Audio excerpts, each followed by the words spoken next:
আমি চাই বাংলার মিডিয়াতে দেখানো শাহবাগীরা সারাদিন কি করে, কি খায়, কি হাগে, ঠিক আছে ঠিক আছে, কোথায় ঘুমায়। তারপর বাংলার মানুষই ঠিক করবে যে শাহবাগীদের বিচার হওয়া উচিত নাকি না।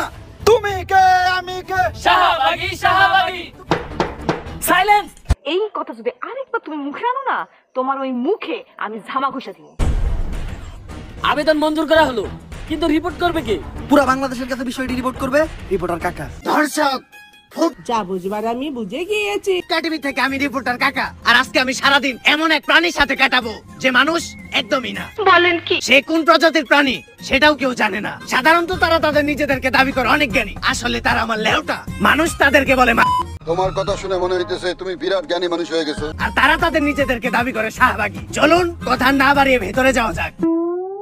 দরজা তো দেখা যায় খোলাই। দরজা তো খোলা থাকবোই, কারণ অল টাইম কাস্টমারের যাতায়াত থাকে।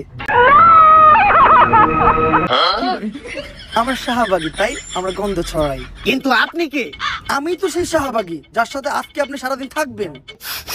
গায়ে বিশ্রী গন্ধ আছে, কিন্তু চেহারা দেখে তো মনে হইতাছে না আপনি শাহবাগী। বাপ রে বাপ, বড় ভাবের কথা কইতেছো দেখি। ওয়েট আ মিনিট, টিপ দিতে ভুলে গিয়েছিলাম। এইবার ঠিক আছে। আমি নিজেই হতভম্ব। তো কেমন আছেন আপনি? আপনাদের দোয়ায় ভালো আছি। দোয়া তো আমরা করি না। সাব্বাস পাইক না, সাব্বাস।